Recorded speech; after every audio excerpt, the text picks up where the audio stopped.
నిన్ను వదిలిపెట్టను. అసలు చంపాల్సింది నిన్నురా.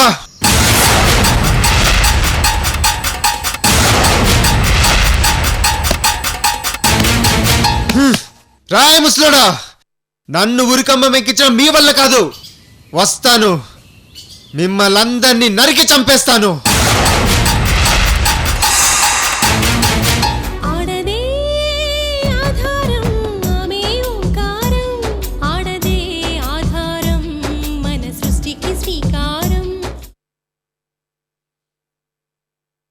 ఫీల్ లేదు, పెప్పర్మెంటూ లేదు.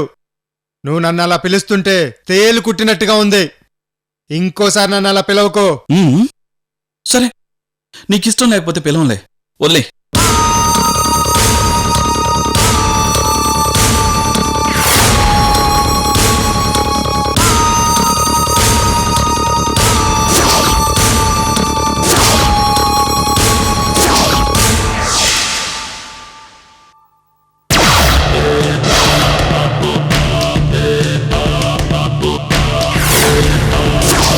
Sir, tiffin.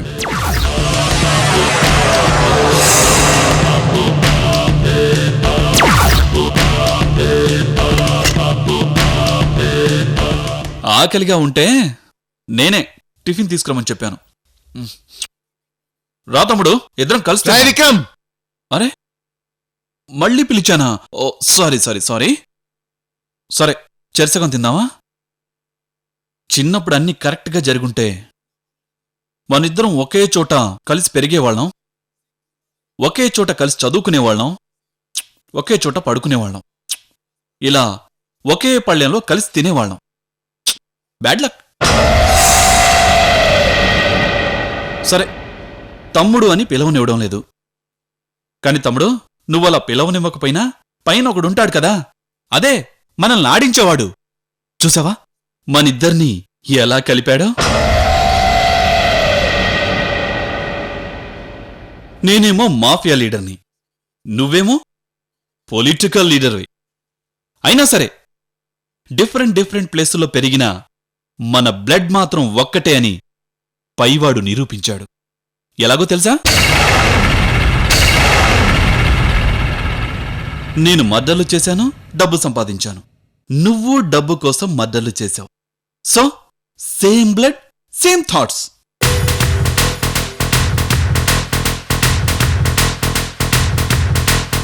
నువ్వు అమృతని టార్చర్ పెట్టావు, నేను అమృతని టార్చర్ పెట్టాను. ఇద్దరం ఒకే అమ్మాయిని టార్గెట్ చేశాం. So same blood, same thoughts. Gangadharam murder కేసులో నేను జైలుకొచ్చాను, నువ్వు జైలుకొచ్చావు. చూడు, మనిద్దరి మధ్య అన్ని కనెక్షన్లు ఒకేలా ఉన్నాయి. నువ్వు కాదంటున్నా బ్లడ్ రిలేషన్ మాత్రం ఒకటే అంటోంది తమ్ముడు. ఛే, నీతో మాట్లాడమే తప్పురా. శర్వాణి, శర్వాణి, నన్ను ఈ సెల్ నుంచి బయటికి తీసుకెళ్ళు. నేను ఇక్కడ ఇంకో క్షణం కూడా ఉండలేను. సెల్స్ ఖాళీగా లేవు. అయినా నీ పవర్ ఏంటో చూపిస్తానన్నావు. అప్పుడే డీలా పడిపోయావేంటి ఎక్స్ మినిస్టర్ బాబు? ఏయ్, నన్ను టార్చర్ పెట్టకండి. నేను బయటికొచ్చాను ఒక్కొక్కడిని.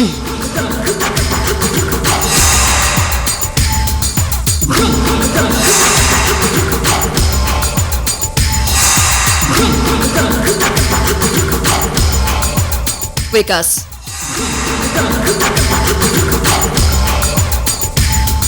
విక్రమ్ నిన్ను అంత ఇరిటేట్ చేశాడా?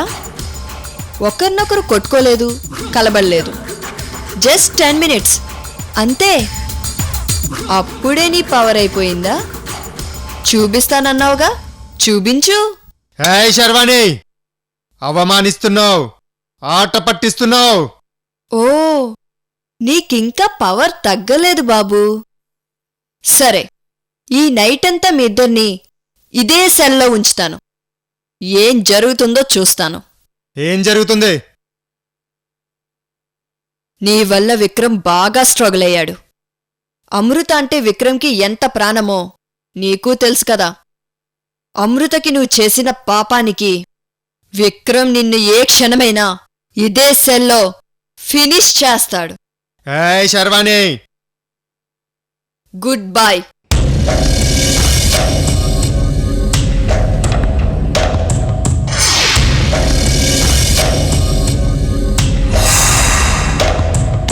ఏయ్ నన్ను టచ్ చేయకు, నా దగ్గర రాకు. తమ్ముడు భయపడకు, మనిద్దరి బ్లడ్ రిలేషన్ శర్వానికి తెలీదు. అయినా తమ్ముడిని ఎక్కడైనా అన్న చంపేస్తాడా చెప్పు? No no no. చూడు, నీ మీద పగ సాధించే అవకాశం నేను తీసుకోను. అది అమృతకే వదిలేస్తాను. నిన్ను శిక్షించే అవసరం, అవకాశం, అర్హత అమృతకు మాత్రమే ఉంది. రాయ్, నువ్వు అది పగటి కలలు కంటూ ఉండండి. No one can touch me. Amrutha నీకిచ్చే ఫైనల్ టచ్ ఏంటో తెలుసా?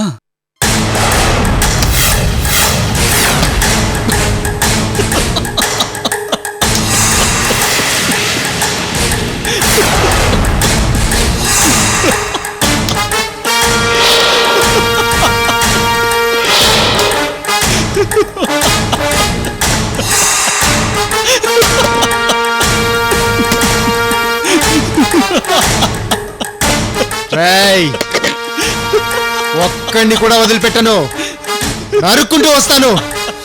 నవ్వరా, నవ్వు.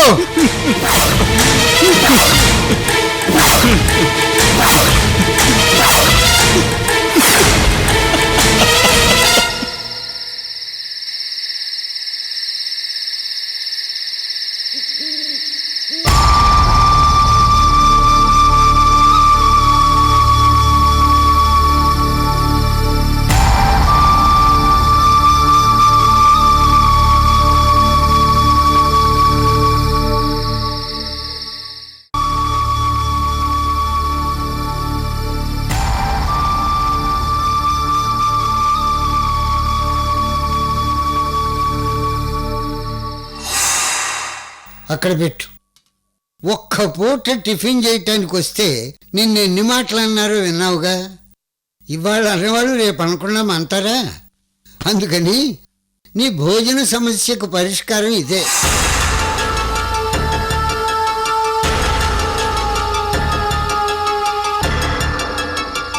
అయినా ఇది నా డబ్బు, నేను మనస్ఫూర్తిగా నీకు ఇస్తున్నాను, తీసుకో. చాలా థ్యాంక్స్ తాతయ్య. చూడమ్మా, ఎవరి గురించో ఆలోచించి బాధపడటానికి నువ్వు ఇక్కడికి రాలేదు. నీ బాధను తరిమేయడానికి ఇక్కడికి వచ్చావని గుర్తుంచుకో.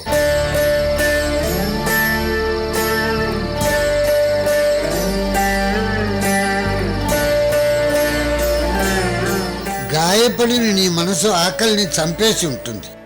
నా మాట కాదనకు, టిఫిన్ చేయమ్మా.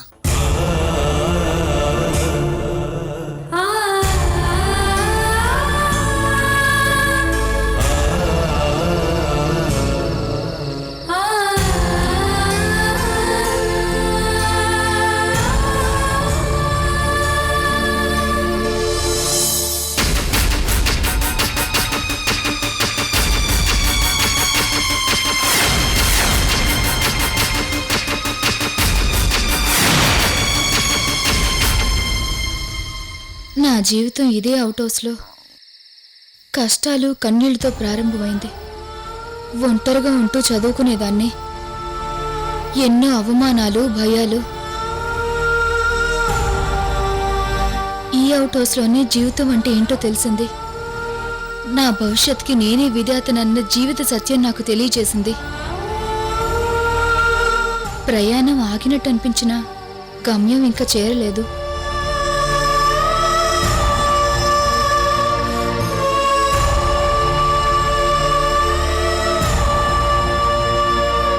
అమృత, రేణు, నువ్వింకా పడుకోలేదా? లేదమృత. బయట చలిగా ఉంది, లోపలికెళ్ళి పడుకుందు పద.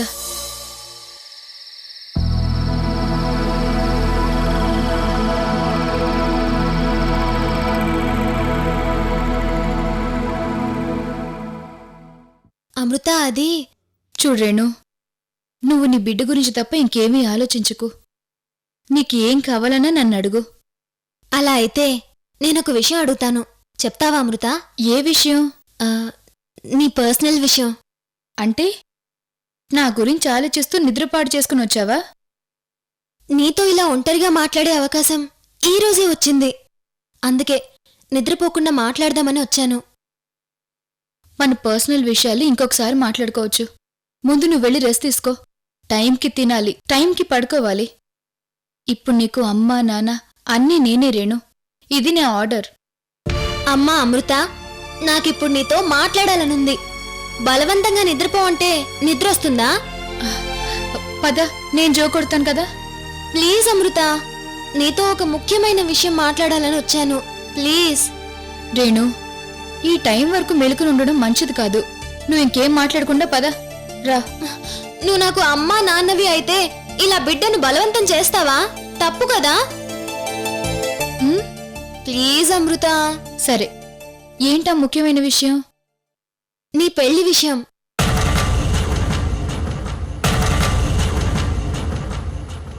నా పెళ్లి విషయం ఇప్పుడంత అవసరమా? నేను నీ పెళ్లి గురించి మాట్లాడితే నువ్వు ఇబ్బంది పడతావని నాకు తెలుసు.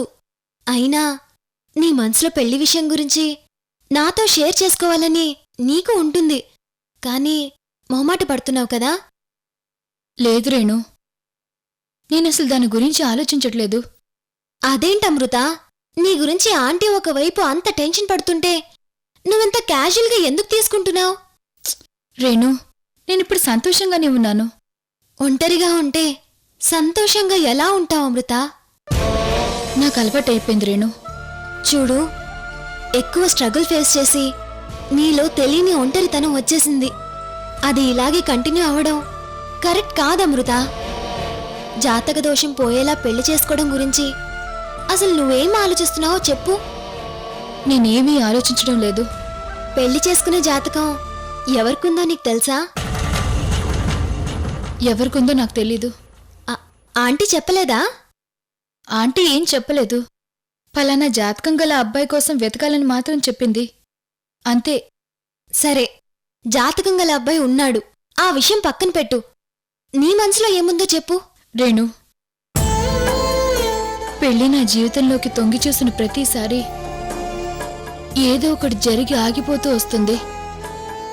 వికాస్తో జరిగిన బ్యాడ్ ఇన్సిడెంట్ తర్వాత నేను చాలా డిప్రెషన్లోకి వెళ్ళిపోయాను. తాతయ్య నన్ను మళ్ళీ మామూలు మనిషిని చేశారు. వికాస్తో నా పెళ్లి శుభలేఖల వరకు వచ్చింది. అందులో నా ప్రమేయం లేదు. ఆ తర్వాత విక్రమ్తో బలవంతంగా పెళ్లి. అది తాలి వరకు వచ్చి ఆగింది. అందులోనూ నా ప్రమేయం ఏం లేదు. ఆ తర్వాత ప్రపంచంలో ఏ ఆడపిల్లకి ఇలాంటి పెళ్లి జరగదన్నట్టు అబద్ధ పెళ్లి జరిగింది. కానీ చివర్లో అబద్ధ పెళ్లి నిజం చెయ్యాలని నువ్వు సుబ్బలక్ష్మి అనుకున్నారు. అందులో కూడా నా ప్రమేయం లేదు. అసలు నా జీవితంలో పెళ్లి అనే శుభకార్యం ఇంకెప్పటికీ రాదనుకున్నాను.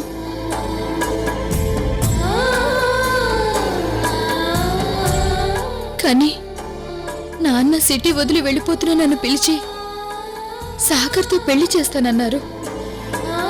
సాగర్ నా స్నేహితుడైనా ఆ రోజు కూడా నా ప్రేమ లేకుండానే పెళ్లి కొప్పుకోవాల్సి వచ్చింది.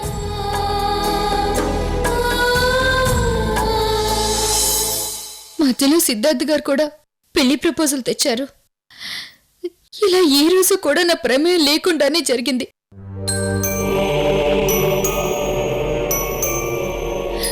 పెళ్ళంటేనే ఇంట్రెస్ట్ లేకుండా పోయింది రేణు.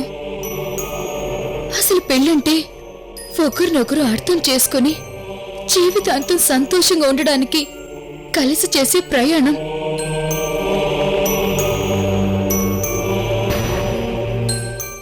మధ్యలో ఎన్నో ఒడిదుడుకులు రావచ్చు.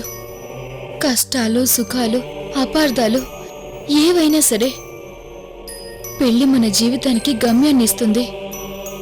భర్త, పిల్లలు, కుటుంబం అదొక లైఫ్.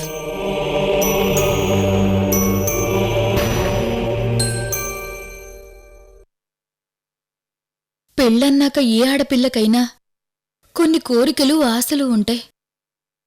పెళ్లి తర్వాత ఏంటి, భర్తతో మనం ఎలా ఉండబోతున్నాం, లైఫ్ ఎలా ఉండబోతుంది, ఫ్యూచర్ ప్లాన్స్ ఏంటి, రాబోయే పర్సన్ మనకి మ్యాచ్ అవుతాడా కాదా, మనల్ని ప్రేమిస్తాడా, అతని క్యారెక్టర్ ఏంటి, ఏం చదువుకున్నాడు, అతని ఇష్టాలు ఎలా ఉంటాయి, ఇలా చాలా చాలా ఉంటాయి.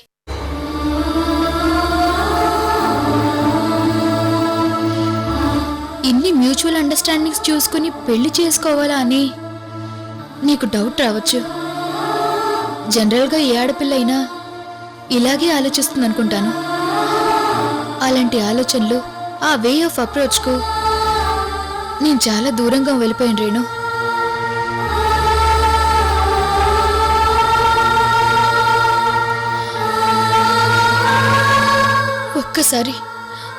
ఒక్కసారి నేను సంతోషంగా ఉన్నానని ఒక్క క్షణం అనుకుంటే ఎక్కడి నుంచి ఏ కష్టం వస్తుందోనని మనసులో భయంగా ఉంటుంది తెలుసా.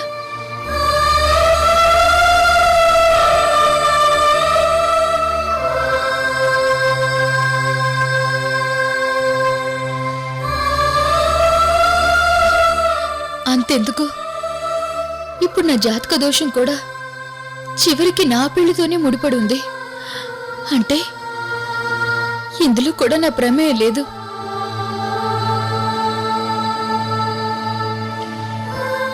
అలాంటప్పుడు పెళ్లి గురించి నేనేం ఆలోచించను, నీకు ఎలా సమాధానం చెప్పని చెప్పు. తెగిని గాలిపటంలాగా ప్రయాణం సాగింది.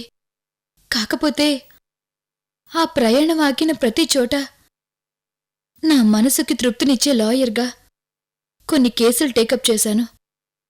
న్యాయాన్ని గెలిపించాను. కొంత మంచి చేశాను. మీనింగ్ఫుల్ లైఫ్ లీడ్ చేశాను. ఇప్పుడు మళ్ళీ ప్రయాణం ఇదిగో ఇక్కడ దాకా వచ్చింది.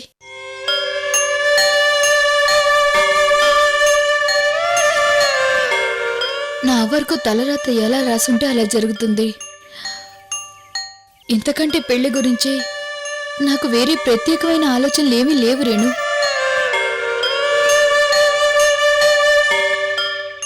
సారీ అమృత, పెళ్లి గురించి గైడెన్స్ కానీ పెళ్లి చేసుకో అని సలహా ఇచ్చే అర్హత నాకు లేదనుకో. ఎందుకంటే ప్రేమించి పెళ్లి చేసుకొని మోసపోయాను కదా.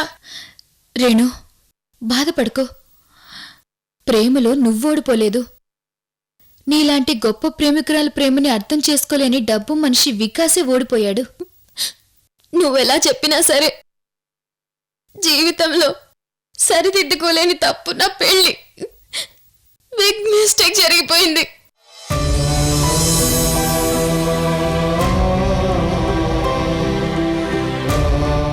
నాలాగా ఎవరు మోసపోకూడదు, ఎవరికి జరగకూడదు.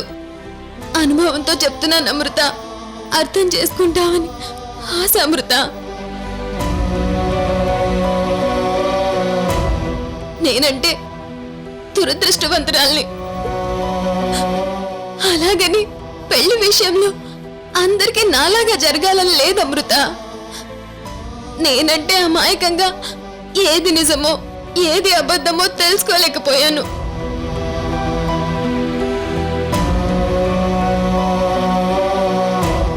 నువ్వు చాలా తెలివిగలదానివి. నీకు చెప్పేంత దాన్ని కూడా కాదు. పెళ్లి విషయంలో నీ ఆలోచనలు నీకుంటాయి.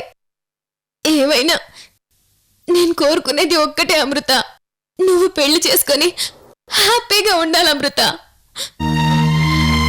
రేణు, నా గురించి ఆలోచించి నువ్వు బాధపడుకో.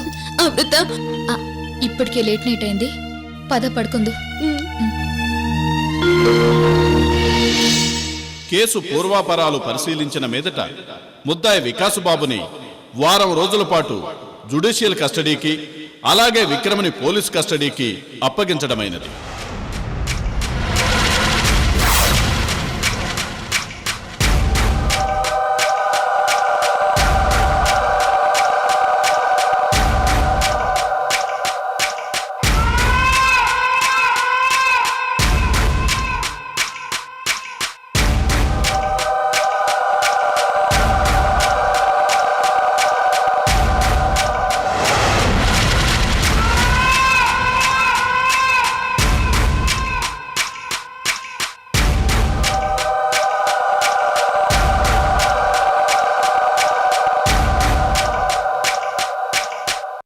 చెప్పు వికాస్, గంగాధరాన్ని మర్డర్ చేసింది నువ్వే కదా? నేను చేయలేదు. 100 కోట్ల ఆస్తి దక్కలేదనే కోపంతోనే గంగాధరాన్ని మర్డర్ చేశావు కదా? అలా అని మీ ఫేక్ ఇన్వెస్టిగేషన్లో రాసుకున్నారా? రాడ్డుతో కొట్టి చంపావు కదా? నేను చంపలేదు. నువ్వు జైలుకొచ్చి మీ మావయ్యని చంపమని విక్రమ్కి సుపారీ ఇచ్చావు. ఆ రోజు విక్రమ్తో నీ ములాఖత్ జైల్లో రిజిస్టర్ అయింది. లేదు, మా మామయ్యకి విక్రమ్కి మధ్య గొడవలుంటే వాటిని పరిష్కరిద్దామని విక్రమ్ని కలిశాను. జైలర్ శ్రీనివాస్ అప్రూవర్గా మారి సాక్ష్యం చెప్పాడు. జైలర్ శ్రీనివాస్ ఎవరు? ఆ పేరిప్పుడే వింటున్నాను. విక్రమ్ని జైలు నుంచి తప్పించమని నువ్వు లంచమిచ్చావని శ్రీనివాసే సాక్ష్యం చెప్పాడు. డబ్బులిస్తే ప్రాణాలు తీసుకోవడానికి కూడా జనాలున్నారు. సాక్ష్యానిదేముంది? నేనైతే ఎవరికి లంచం ఇవ్వలేదు. మర్డర్ జరిగిన నైట్ రేణుకకి నిద్రమాత్రలు ఇచ్చావు కదా? ఏ నైటు? మీ మావయ్యని మర్డర్ చేసిన నైట్. మా మామయ్యని మర్డర్ చేసింది నేను కాదు, విక్రమ్ భాయ్. రేణుకని చంపడానికొచ్చినప్పుడు నువ్వు పౌరాణిక గెటప్ వేశావు కదా? ఏ నచ్చిందా? ఆ గెటప్లో నువ్వు చాలా క్యూట్గా ఉన్నావు తెలుసా? థ్యాంక్స్.